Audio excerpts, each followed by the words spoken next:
CM చంద్రబాబుతో కేంద్ర ఆర్థిక శాఖ మంత్రి నిర్మలా సీతారామన్ మర్యాదపూర్వకంగా భేటీ అయ్యారు. సీఎం నివాసంలో జరిగిన సమావేశం అనంతరం చంద్రబాబు మంత్రి నారా లోకేష్తో కలిసి ఆమె నరసరావుపేట పర్యటనకు బయలుదేరారు. ఈ భేటీ రాజకీయ వర్గాల్లో ఆసక్తిని రేకెత్తిస్తోంది. ఎస్ఐఆర్ అంశంపై నిర్వహించాల్సిన జూమ్ సమావేశం వాయిదా పడడంతో ఈ నెల 19వ తేదీన ఉదయం 11 గంటలకు నిర్వహించనున్నారు. సమావేశంలో CM Revanth Reddy, AICC Telangana in charge Meenakshi Natarajan, TPCC అధ్యక్షుడు బొమ్మ మహేష్ కుమార్ గౌడ్ పాల్గొని ఎస్ఐఆర్ అంశంపై సమీక్ష నిర్వహించనున్నారు. ఈ జూమ్లో సమావేశంలో ఎమ్మెల్యేలు, డీసీసీ అధ్యక్షులు, నియోజకవర్గ ఇన్ఛార్జీలు, ఎస్ఐఆర్ ఇన్ఛార్జీలు పాల్గొననున్నారు. బీసీలకు 42% రిజర్వేషన్ల డిమాండ్తో నిర్వహించిన రైల్ రోకో కేసులో తెలంగాణ రక్షణ సేన అధ్యక్షురాలు కల్వకుంట్ల కవిత సికింద్రాబాద్ రైల్వే కోర్టుకు హాజరయ్యారు. కామారెడ్డిలో జరిగిన ఆందోళనకు సంబంధించిన కేసులో ఇది రెండోసారి విచారణగా తెలుస్తోంది. ఇక కవితతో పాటు పలువురు టీఆర్ఎస్ నాయకులు కూడా కోర్టుకు హాజరయ్యారు. ప్రాణహిత చేవెళ్ల ప్రాజెక్టుకు మళ్లీ ఊపిరి పోసేందుకు తెలంగాణ ప్రభుత్వం కసరత్తు వేగవంతం చేసింది. వారం రోజుల్లో మహారాష్ట్ర ముఖ్యమంత్రితో కీలక చర్చలు జరపనున్నట్టు మంత్రి ఉత్తమ్ కుమార్ రెడ్డి ప్రకటించారు. సీతారామ, సీతమ్మ సాగర్, దేవాదుల ప్రాజెక్టులను పూర్తి చేసి ఖమ్మం జిల్లాకు గోదావరి జలాలు అందిస్తామని స్పష్టం చేశారు. భద్రాచలం నియోజకవర్గంలోని తాలిపేరు ప్రాజెక్టు గేట్లను ఎత్తి దిగువ ప్రాంతాలకు ఎమ్మెల్యే తెల్లం వెంకట్రావు నీటిని విడుదల చేశారు. చెర్ల, దమ్ముగూడెం మండలాల రైతులకు సాగునీరు సకాలంలో అందేలా ప్రభుత్వం చర్యలు తీసుకుంటుందని ఆయన తెలిపారు. ఈ కార్యక్రమంలో అధికారులు, ప్రజాప్రతినిధులు, రైతులు, స్థానికులు పాల్గొన్నారు. భద్రాద్రి కొత్తగూడెం జిల్లా దమ్మపేట మండలంలోని అప్పారావుపేట ఫామ్ ఆయిల్ ఫ్యాక్టరీలో ఘోర ప్రమాదం జరిగింది. బాయిలింగ్ ఛాంబర్ వద్ద వేడి నీరు, ఆవిరి ఒక్కసారిగా పడడంతో 2 కార్మికులు తీవ్రంగా గాయపడగా వారిని ఖమ్మం ఆసుపత్రికి తరలించారు. ఘటనపై పూర్తి స్థాయి విచారణ జరిపి బాధ్యులపై చర్యలు తీసుకోవాలని కార్మిక సంఘాలు డిమాండ్ చేస్తున్నాయి. వరంగల్ జిల్లా బొల్లికుంటలో అర్ధరాత్రి ఛత్రపతి శివాజీ విగ్రహం ఏర్పాటు కలకలం రేపింది. గతంలో వివాదాస్పదంగా మారిన ప్రాంతంలో విగ్రహం వెలువడడంతో గ్రామంలో ఉద్రిక్త పరిస్థితులు నెలకొన్నాయి. ఎలాంటి అవాంఛనీయ ఘటనలు జరగకుండా పోలీసులు భారీగా మోహరించి పరిస్థితిని పర్యవేక్షిస్తున్నారు.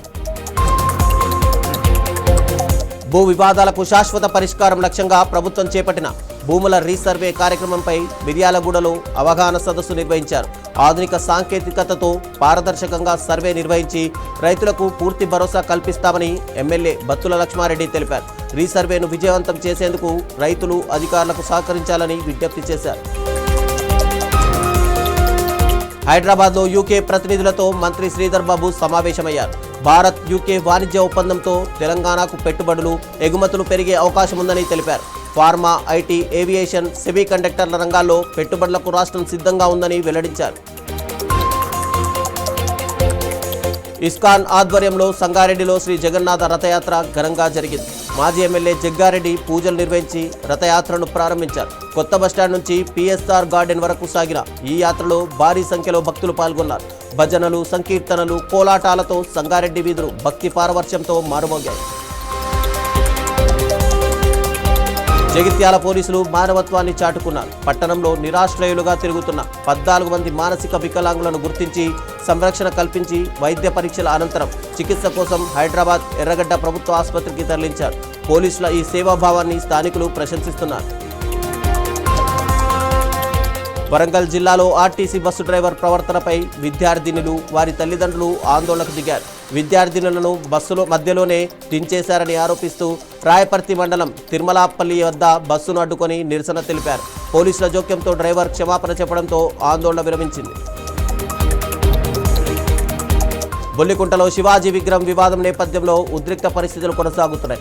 ఘటనా స్థలానికి చేరుకున్న బీజేపీ జిల్లా అధ్యక్షుడు గంట రవికుమార్ను పోలీసులు అదుపులోకి తీసుకుని మామునూరు పోలీస్ స్టేషన్కు తరలించారు. ఈ ఘటనతో బీజేపీ నేతలు, హిందూ సంఘాల కార్యకర్తలు ఆందోళన వ్యక్తం చేస్తుండగా పోలీసులు భారీ బందోబస్తు ఏర్పాటు చేశారు. వరంగల్ నగరంలో పలు చోట్ల కురుస్తున్న మోస్తారు నుంచి భారీ వర్షంతో ప్రజలకు ఎండవేడి, ఉక్కపోత నుంచి ఊరట లభించింది. కరీమాబాద్, కొత్తవాడ, కాశీబుగ్గ, శివనగర్ తదితర ప్రాంతాల్లో వర్షం కురుస్తోంది. దీంతో నగరంలో వాతావరణం ఒక్కసారిగా చల్లబడగా ప్రజలు ఉపశమనం పొందుతున్నారు. జనగామ జిల్లా బైపాస్ వద్ద వరంగల్ హైదరాబాద్ జాతీయ రహదారిపై ఘోర రోడ్డు ప్రమాదం చోటు చేసుకుంది. బైక్ని కారు వెనుక నుంచి ఢీకొనడంతో మాణిక్యాపురం గ్రామానికి చెందిన రాములు అక్కడికక్కడే మృతి చెందగా మరో వ్యక్తి తీవ్రంగా గాయపడ్డారు. ఘటనపై పోలీసులు కేసు నమోదు చేసి దర్యాప్తు చేపట్టారు. వరంగల్లో చట్టవిరుద్ధంగా నిర్వహిస్తున్న కార్ గిఫ్ట్ లాటరీపై టాస్క్ ఫోర్స్ పోలీసులు మెరుపు దాడులు నిర్వహించారు. 11.5 లక్షల విలువైన లాటరీ స్లిప్లు, బ్రీజా కారు, నగదు, మొబైల్ ఫోన్లను పోలీసులు స్వాధీనం చేసుకుని నిర్వాహకులపై కేసు నమోదు చేశారు.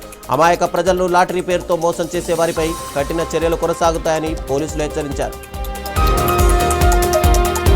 నల్గొండ జిల్లా చిట్యాలలో ఫ్లైఓవర్ నిర్మాణం ఆలస్యంపై బీఆర్ఎస్ నాయకులు వినూత్న నిరసన చేపట్టారు. కళ్లకు గంతలు కట్టుకొని ఆందోళన నిర్వహిస్తూ ట్రాఫిక్ సమస్యతో ప్రజలు తీవ్ర ఇబ్బందులు పడుతున్నారని ఆరోపించారు. వెంటనే ఫ్లైఓవర్ పనులు పూర్తి చేసి ప్రజలకు అందుబాటులోకి తీసుకురావాలని డిమాండ్ చేశారు. ములుగు జిల్లాలో ఘోర రోడ్డు ప్రమాదం జరిగింది. గోవిందరావుపేట మండలం మచ్చాపూర్ సమీపంలో ద్విచక్ర వాహనాన్ని ఐరన్ ట్రక్ ఢీకొనడంతో 2 వ్యక్తులు అక్కడికక్కడే మృతి చెందారు. మృతులు కర్లపల్లి గ్రామానికి చెందిన వారిగా స్థానికులు గుర్తించారు.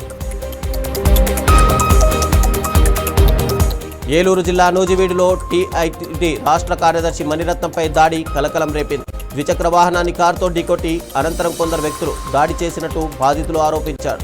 తీవ్రంగా గాయపడిన మణిని మెరుగైన చికిత్స కోసం విజయవాడకు తరలించగా ఘటనపై పోలీసులు దర్యాప్తు చేపట్టారు. వరంగల్ జిల్లా గవిచర్ల క్రాస్ వద్ద శివాజీ విగ్రహాన్ని తరలిస్తున్న డీసీఎం వాహనాన్ని బీజేపీ నాయకులు, శివాజీ యూత్ సభ్యులు అడ్డుకోవడంతో ఉద్రిక్తత నెలకొంది. పోలీసులతో ఆందోళనకారుల మధ్య వాగ్వాదం చోటు చేసుకోగా విగ్రహాన్ని డీసీఎం నుంచి దించినట్టు తెలుస్తోంది. హిందూ సంఘాల కార్యకర్తలు భారీగా తరలిరావడంతో పోలీసులు భారీ బందోబస్తు ఏర్పాటు చేసి పరిస్థితిని పర్యవేక్షిస్తున్నారు.